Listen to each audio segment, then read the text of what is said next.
네, 신방하다 보면 지금 대신방 기간이잖아요. 신방하다가 보면 청년들이 저에게 이런 질문을 많이 합니다. 어떻게 교역자가 되셨습니까? 어떻게 직장을 다니시다가 어떤 소명을 받고 지금 이 길로 가게 되셨습니까? 라는 질문을 많이 합니다. 신학대학원 가서도 면접 때 교수들이 꼭 빠지지 않고 하는 질문이 이 소명인 부분인데요. 부르심은 명확하지만 소명은 때론 설명을 하기가 힘들 때가 있습니다. 제가 여러분에게 역으로 한번 질문해 보겠습니다. 여러분들은 어떻게 하나님을 믿게 되셨습니까? 여러분들은 어떻게 지금 이 경산중앙교회를 다니게 되셨습니까? 어떻게 지금 임원, 찬양팀, 리더, 간사 등을 지금 맡고 계시는 겁니까? 다들 대답은 할 수 있습니다. 그러나 어쩌다 보니 지금 이 자리에 있는 것 같다라는 대답을 하시는 분도 많을 겁니다.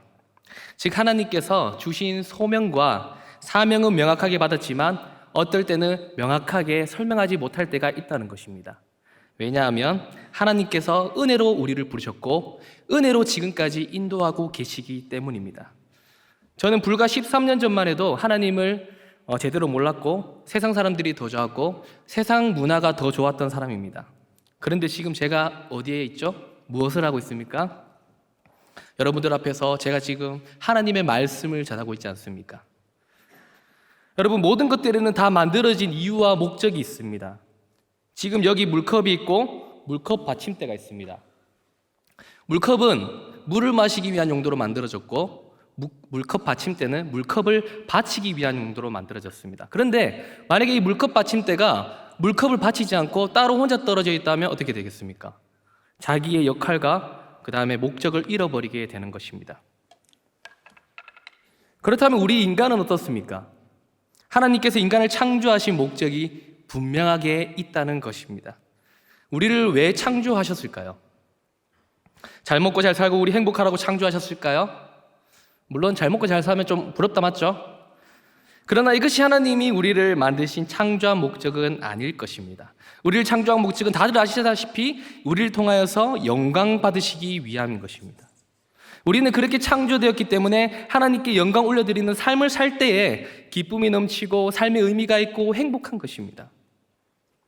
우리가 부르심에 순종하고 각자 주신 사명 따라서 순종하며 살아갈 때에 하나님의 창조 목적이 성취되는 것입니다. 그렇다면 여러분들은 지금 하나님께서 창조한 목적대로 지금 살아가고 계신가요? 자식이 부모에게 가장 많이 하는 말 중에 하나가 네, 알아서 할게 라고 합니다.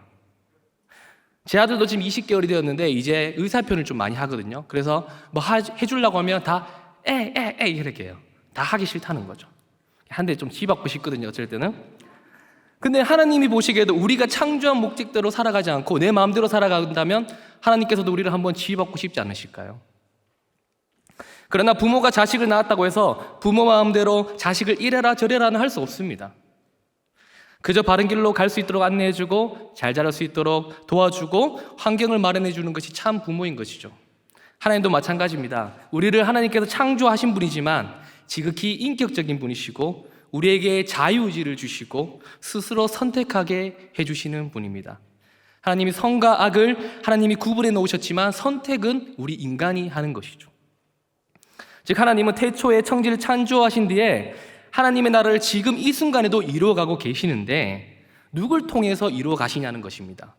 하나님은 말씀으로 태초에 천지를 창조하셨기 때문에 하나님의 말씀으로도 충분히 이루어 가실 수 있습니다. 그러나 그렇게 하시는 것이 아니라 하나님이 창조하신 우리들을 통해서 이루어 가시는 것입니다.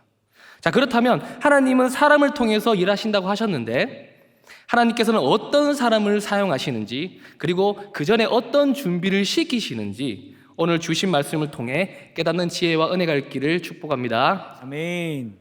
다 같이 8절 한번 읽어보겠습니다. 8절 내가 또 주의 시작. 내가 또 주의 목소리를 들으니 주께서 이르시되 내가 누구를 보내며 누가 우리를 위하여 갈고 하시니 그때에 내가 이르되 내가 여기 있나이다 나를 보내소서 하였더니. 네, 이사야 6장은 이사야 선지자가 하나님께 부르심을 받는 소명장으로 아주 유명합니다. 근데 보통 소명장은 앞쪽에 나옵니다. 맞죠? 예레미야 선지자는 1장에서, 에스겔 선지자는 2장에서, 모세는 출애굽기 3장에서 부르심을 받습니다. 그런데 여기 이사야는 왜 6장에서 나왔을까요? 바로 앞부분에 더 중요한 이야기들을 하나님께서 하실 이야기들이 있는 겁니다. 뭐냐면 죄로 가득했던 남유다에게 심판의 메시지와 회복의 메시지를 백성들에게 전하고 싶었던 것입니다. 그게 더 중요했던 것이죠. 그래서 하나님께서 누가 우리를 위하여 갈고 누가 그들 위하여 말씀을 전하고 했을 때 이사야가 내가 여기 있나이다 나를 보내소서라고 고백했던 것입니다. 이사야는 6장 이전에도 선지자로서 이미 말씀을 전하고 있었습니다. 그러나 6장 8절에서 하는 고백은 전혀 다르다는 것입니다. 하나님을 직접 만나는 체험을 했고 주님으로부터 정결케 되고 용서받고 깨끗해지고 난 다음에 한 고백이기 때문에 완전히 다른 것입니다. 여러분, 하나님을 만나고 본 사람은 절대 하나님을, 교회를 떠날 수가 없습니다. 우리가 믿음이 흔들리는 이유는 그러면 무엇일까요? 왜 흔들릴까요? 하나님의 말씀을 듣기만 했지 보고 만나지를 못했기 때문입니다. 욥을 보십시오. 욥기 42장에 보면 지금까지 듣기만 하였사오나 내가 이제 눈으로 주를 배움나이다 라고 고백하지 않습니까? 오늘 본문 1절부터 4절까지는 이사야가 하나님의 영광을 보는 아주 특별한 체험을 한 것을 드러내고 있습니다. 다 같이 한번 1절을 한번 읽어보겠습니다. 우시야 왕이 시작. 우시야 왕이 죽던 해에 내가 본즉 주께서 높이 들린 보좌에 앉으셨는데 그의 옷자락은 성전에 가득하였고. 네, 우시야 왕이 죽던 해에 이사야는 환상을 보게 된 것입니다. 그럼 우시야 왕은 누구냐 하면 남유다의 10대 왕으로서 16살의 왕이 되고 52년간 통치를 한 왕입니다. 물론 우시야가 정직하게 행하고 잘한 것도 있었겠지만 하나님께서 이때 남유다를 형통하게 하셨습니다. 그래서 이때 남유다는 엄청 견고하고 강성했고 전쟁마다 승승장구했습니다. 심지어 경제도 아주 좋았습니다. 그러나 역대하 26장 16절에 보면 그가 강성하여짐에 그의 마음이 교만하여 악을 행하여 그의 하나님 여호와께 범죄하였다라고 나옵니다. 우시야 왕이 무슨 범죄를 했냐 하면 여호와의 성전에 들어가서 향단에 분향하려고 했던 것입니다. 이 하나님의 전에서 거행되는 이 제사의식은 하나님께서 구별한 특별한 제사장과 레위인에게는 고유 영역인데 우시야가 교만하여서 자기가 제사를 드리려고 했던 것입니다. 그래서 제사장인 아사랴라는 사람이 제사장 80명을 이끌고 우시야에게 만나러 가서 이렇게 말합니다. 왕이 범죄했도다. 이렇게 말하니까 우시야가 어떻게 했나요? 도로 화를 냅니다. 그렇게 해서 그 화를 낼 때 우시야 왕 이마에 나병이 생기게 됩니다. 그래서 성경대로 나병한 자는 부정한 자이기 때문에 그 전에서 쫓겨나서 죽는 날까지 별궁에서 살게 됩니다. 우시야는 백성들에게 아주 든든하고 믿고 의지할 만한 그런 왕이었습니다. 그래서 우시야 왕이 죽던 해라는 것은 믿을 만한 왕이 사라졌을 때라고도 해석할 수 있습니다. 그래서 하나님께서 우시야가 죽고 난 뒤에 이사야에게 나타난 것은 뭐냐 하면 우시야가 너의 왕이 아니다. 바로 나 여호와 하나님이 너의 왕이다라는 것을 깨닫게 해주기 위함인 것입니다. 그래서 이사야는 하나님을 본 체험으로 인하여서 절망에서 벗어나서 소망으로 가질 수 있었고 하나님의 위대한 선지자가 될 수 있었던 것입니다. 1절 계속해서 한번 보겠습니다. 내가 본즉 주께서 높이 들린 보좌에 앉으셨는데 그의 옷자락은 성전에 가득하였고. 1절에서 이사야가 하나님을 뵙는 그런 장소가 나옵니다. 어디죠? 성전입니다. 이사야는 우시야 왕이 죽자 이 절망적인 심정으로 하나님의 전을 찾아서 하나님 앞에 엎드린 것입니다. 그리고 그때 하나님의 전에서 영광의 하나님을 뵙는 그런 체험을 한 것입니다. 그 성전이 어떻다고 되어 있나요? 성전이 하나님의 위엄과 영광으로 가득했다라고 나옵니다. 2절도 한번 읽어보겠습니다. 2절 스랍들이 시작. 스랍들이 모시고 섰는데 각기 6날개가 있어 그 둘로는 자기의 얼굴을 가리었고 그 둘로는 자기의 발을 가리었고 그 둘로는 날며. 여기서 스랍들은 천사들을 가리킵니다. 천사들조차도 하나님 앞에서 얼굴과 발을 가렸다는 것입니다. 이 가린 이유는 뭐냐 하면 하나님께서는 너무나 영광스러워서 그 영광을 볼 수 없다는 것입니다. 죄가 없는 천사들조차도 하나님 앞에서 아무것도 못하고 가리는 것입니다. 그리고 3절에서 이렇게 서로 부릅니다. 거룩하다 거룩하다 거룩하다 만군의 여호와여 그의 영광이 온 땅에 충만하도다. 성경에서 이 3이라는 숫자는 완전수입니다. 그래서 3번 반복한다는 것은 가장 강한 최상급이기 때문에 온전하고 완전한 찬양을 올려드렸다라는 것입니다. 네, 4절도 봅시다. 이같이 화답하는 자의 소리로 말미암아 문지방의 터가 요동하며 성전의 연기가 충만한지라. 여기서 연기는 하나님의 임재를 가르치는데요, 하나님의 권위와 위엄이 성전에 충만했다는 것을 한 번 더 지금 설명하고 있는 것입니다. 자, 그렇다면 1절에서 4절까지 한번 정리해 볼게요. 백성들이 의지했던 그 우시야 왕이 죽던 해에 하나님께서 이사야에게 나타난 것은 뭐 때문이라 했죠? 우시야가 너의 왕이 아니라 바로 나 여호와 하나님이 너의 왕이다 라는 것을 깨닫게 해줌이라 했습니다. 그렇게 사랑하는 여러분, 우리도 하나님 이외에는 그 어떤 것에도 의지하지 않기를 바랍니다. 또한 사람들과 달리 죄가 없고 하나님을 드러내고 하나님을 위해 존재하는 이런 천사들조차도 하나님의 영광이 너무나 커서 하나님 앞에서 얼굴과 발을 가렸다라고 했습니다. 우리 또한 나를 드러내는 것이 아니라 하나님을 드러내고, 나를 위한 것이 아니라 하나님을 위한 그런 존재하는 자들이 될 수 있기를 주님의 이름으로 소망합니다. 아멘.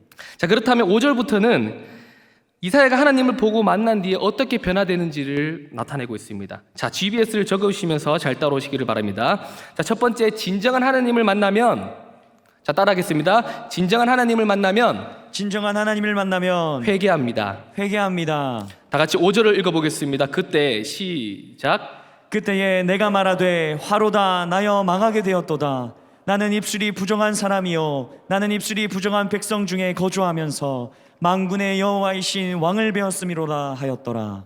여러분, 죄인인 인간이 이 거룩한 하나님을 보게 되면 어떻게 될까요? 네, 죽습니다. 전통적으로도 유대인들은 하나님을 보면 죽는다라고 믿었습니다. 이 성경에서도 또한 사람이 하나님을 직접 보았다는 것을 어디에도 찾아볼 수는 없습니다. 이스라엘의 가장 위대한 지도자라고 할 수 있는 이 모세에게조차도 하나님의 얼굴을 보여주시지 않고 등만 보여주셨습니다.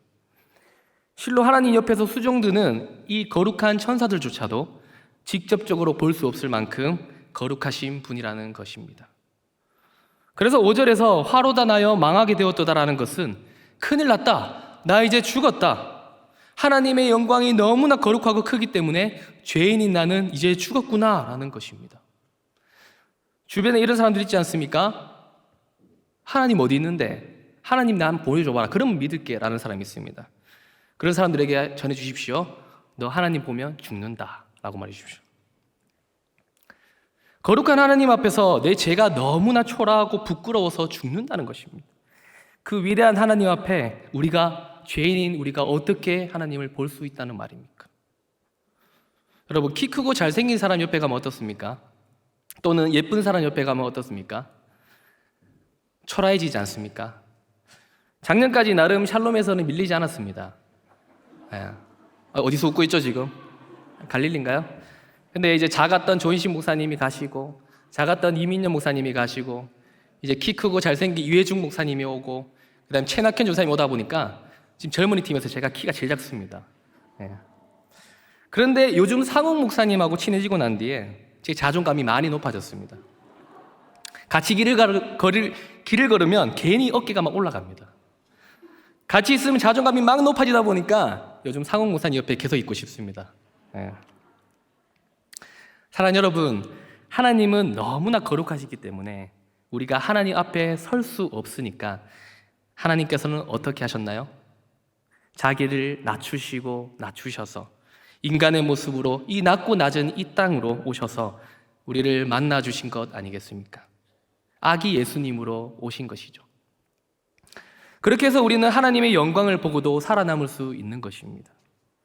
33년간 낮추셔서 우리 앞에 서셨고, 그리고 고난당하여 죽고 우리의 죄를 지고 십자가에 죽으셨습니다. 그리고 마침내 십자가의 부활로 우리에게 영원한 생명을 주신 것 아니겠습니까? 다시 한번 5절을 보겠습니다.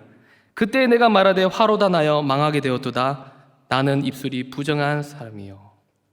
이사야가 하나님의 환상을 보고 난 후에 가장 먼저 한 행동이 바로 회개였다는 것입니다. 거룩하고 영광스러운 하나님 앞에서 이사야가 가장 먼저 깨달은 것은 자신의 부정함, 곧 죄인됨이었다는 것입니다. 여러분, 이사야는 유다 백성들 중에서는 그래도 정직하고 깨끗한 왕이라고, 깨끗한 사람이라고 할 수 있지 않습니까? 다른 유다 백성들과 비교해 본다면 그는 거룩한 사람일 수 있습니다. 그러니까 하나님께서 말씀을 전하는 사역자로, 선지자로 세워진 것 아니겠습니까? 그러나 지금 이사야는 하나님 앞에 서 있습니다. 지금까지 이사야는 백성들의 죄를 지적하고 그들에게 하나님의 심판을 선언했을지라도 지금 하나님 앞에 서 있는 자신은 역시 부정한 자로서 하나님께 심판이 대상이 되는 그런 죄인이라는 것을 절실히 깨닫고 있는 것입니다. 제 아내랑 연애할 때 아내가 다니는 교회에 가서 기도를 하고 나온 적이 있습니다. 각자 떨어져서 이렇게 기도를 했는데 기도를 하고 나오는데 아내가 눈물 콧물 범벅이 돼 있더라고요. 그래서 제가 스윗하게 휴지를 갖다 주면서 닦으라 했습니다. 그래서 눈물 콧물을 닦으면서 이렇게 고백하는 거예요. 여보, 나 쓰레기 같아 라고 하는 거예요. 그래서 자신을 쓰레기라고 표현하길래 너무 놀래가지고 여보 그러지 마, 여보 쓰레기 아니야, 그냥 쓰레기라는 표현보다는 그냥 죄인 정도로 해두자 이렇게 했어요. 그래도 아내는 포기하지 않더라고요. 아니야 나는 쓰레기야 라고 하더라고요. 그래서 제가 자기가 그렇다는데요 제가 뭐 어떻게 말하겠습니까? 네. 그래서 뭐 그렇게 끝이 났습니다. 그리고 난 뒤에 시간이 지나서 제가 기도를 하는데 내 안에 그 죄악들이 막 보게 하시고 내 내면 깊숙하게 그 더러운 죄악들이 보는데 너무나 역겨운 거예요. 그래서 제가 아내한테 말했습니다. 여보 나도 쓰레기 같아 라고 했습니다.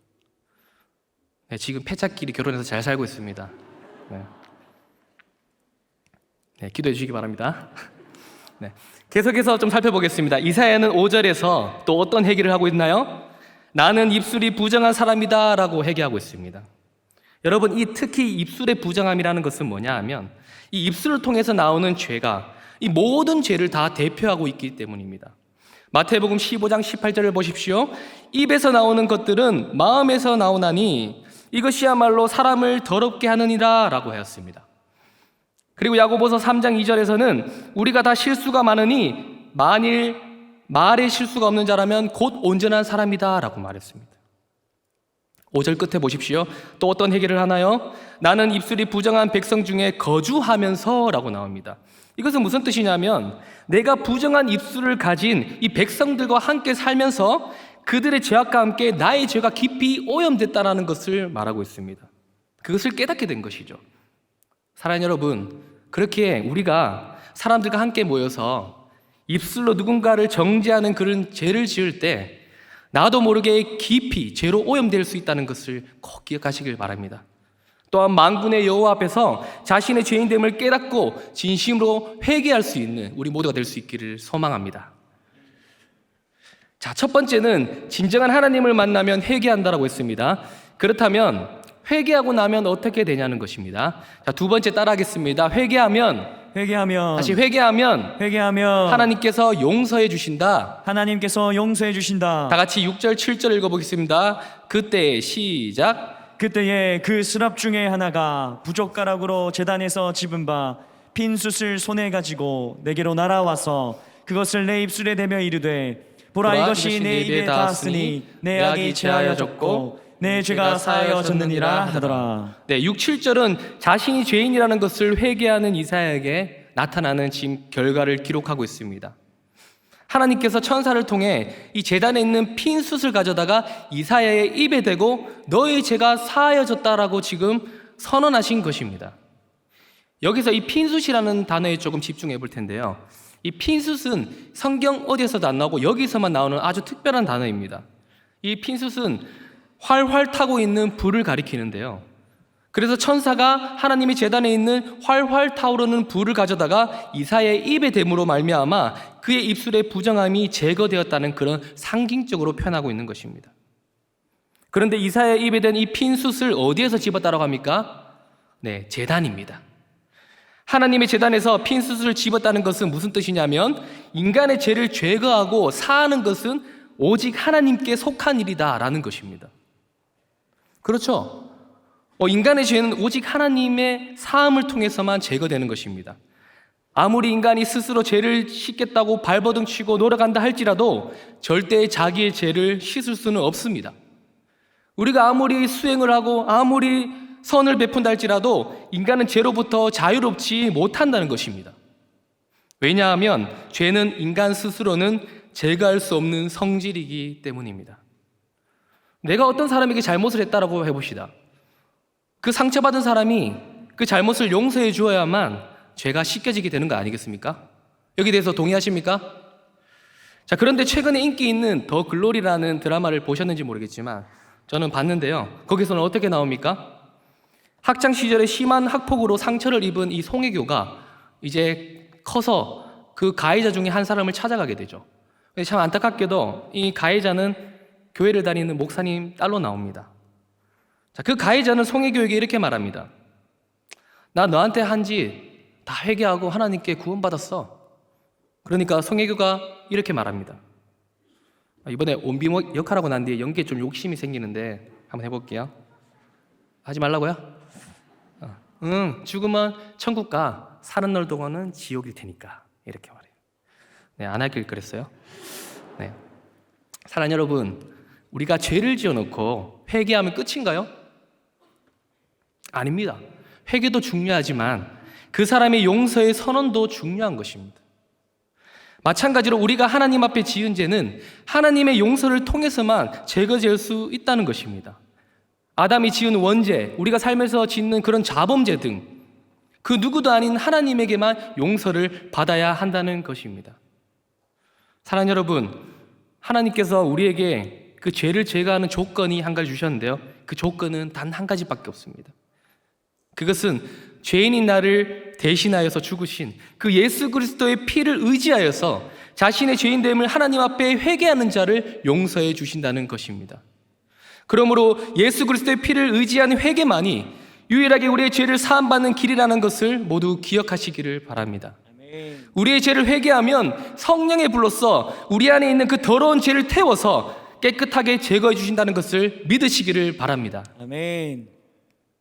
자, 그렇다면 이 하나님께 회개를 하고 용서를 받은 자는 어떻게 될까요? 자, 세 번째 따라하겠습니다. 하나님께서 사용하신다.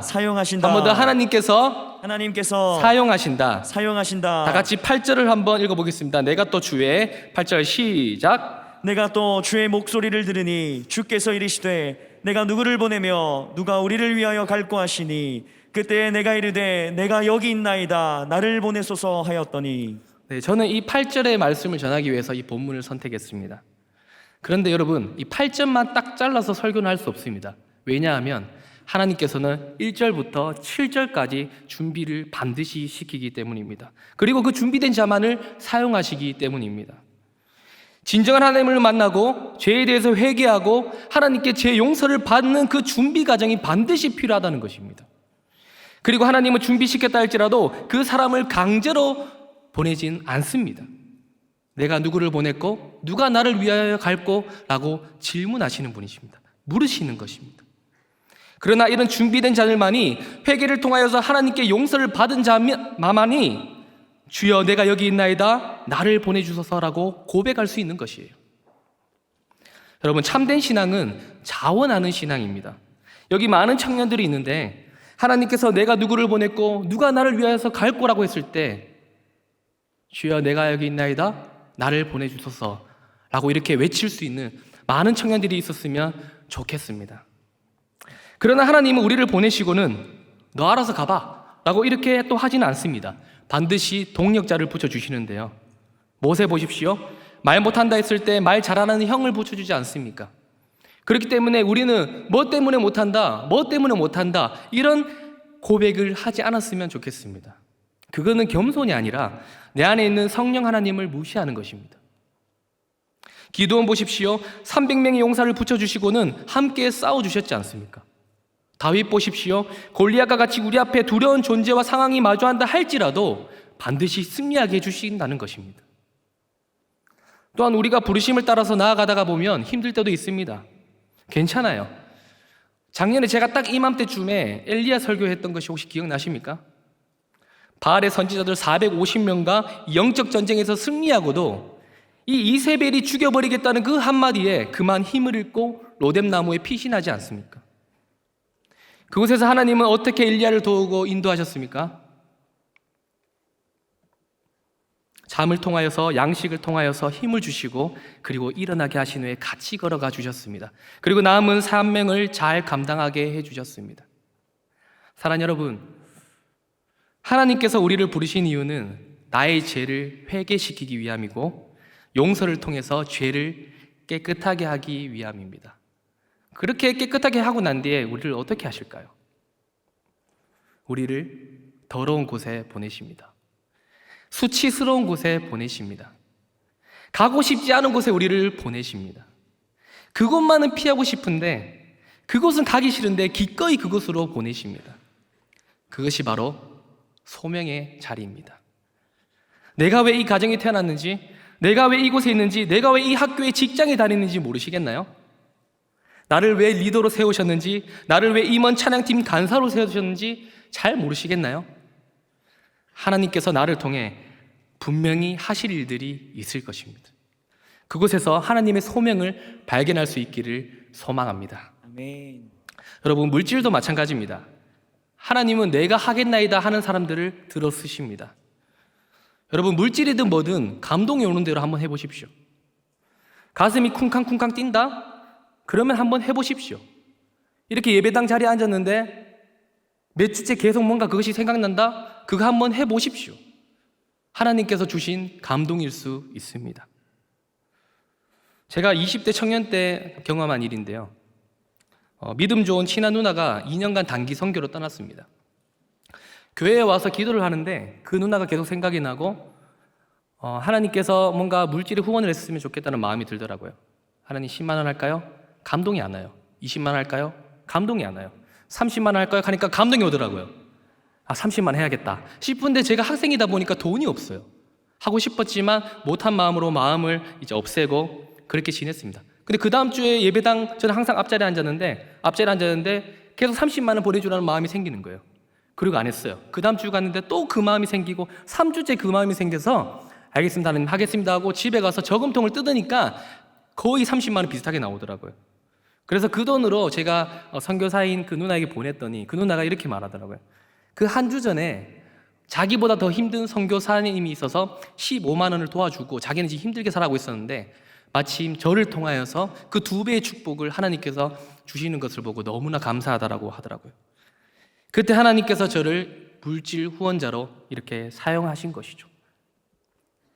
그렇게 여러분 감동이 왔을 때 물질이든 무엇이든 순종하셔서 하나님께 쓰임받을 수 있기를 바랍니다. 만약 그 감동에 순종하지 않으면 어떻게 될까요? 하나님 그 감동 걷어가십니다. 그리고 어떻게 할까요? 다른 사람을 사용하십니다. 하나님에게는 카드가 너무나 많습니다. 이 카드가 아니면 다른 카드를 사용하셔서 일해 가십니다. 우리 모두 하나님이 사용하시는 그 카드에 쓰여질 수 있기를 소망합니다. 아멘. 말씀을 맺겠습니다. 오늘 본문은 이사야를 말씀 전하는 자로 부르신 내용이지만 그렇다고 해서 여러분들이 모두 다 말씀 전하는 사역자로 내가 가겠나이다 하라는 것은 아닙니다. 물론 저처럼 이렇게 맨 앞자리에 앉았을 때 주여 나를 사용하소서 이렇게 기도하였더니 이렇게 사용하시더라고요. 그래서 여기 지금 맨 앞자리에 앉으신 분들 조심하시길 바랍니다. 사랑하는 여러분, 모두 각자의 자리에서 하나님께서 주신 소명과 사명 따라 한번 살아가십시오. 예수님께서 피로 값주고 사신 교회를 위하여 지금처럼 헌신하고 봉사하십시오. 우리는 모두 빚진 자입니다. 하나님이 이미 우리에게 모든 것을 다 주셨습니다. 사랑하는 독생자들을 이 땅에 보내주셔서 나를 대신하여서 십자가를 지게 하셨습니다. 십자가에서 죽으신 그 사건으로 우리에게 하나님의 사랑을 확증하셨습니다. 그래서 우리는 모두 빚진 자입니다. 그래서 그 빚진 것을 이제 갚아야 되는 것이죠. 어떻게 해요? 우리가 받은 이 사랑을 모르는 사람들에게 이 사랑을 전해야 하는 것입니다. 예수 그리스도를 전해야 되는 것입니다. 하나님께서 이사야에게 주신 사명은 남유다의 완악함을 책망하고 그들에게 심판과 회복의 메시지를 선포하는 것이었습니다. 여러분들에게 하나님께서 주신 사명은 무엇인가요? 하나님은 우시아 왕 때도 하나님을 위한 사자를 찾으셨던 것처럼 지금 이 시대에도 하나님을 위한 사자를 지금 찾고 계십니다. 특별히 하나님은 지금도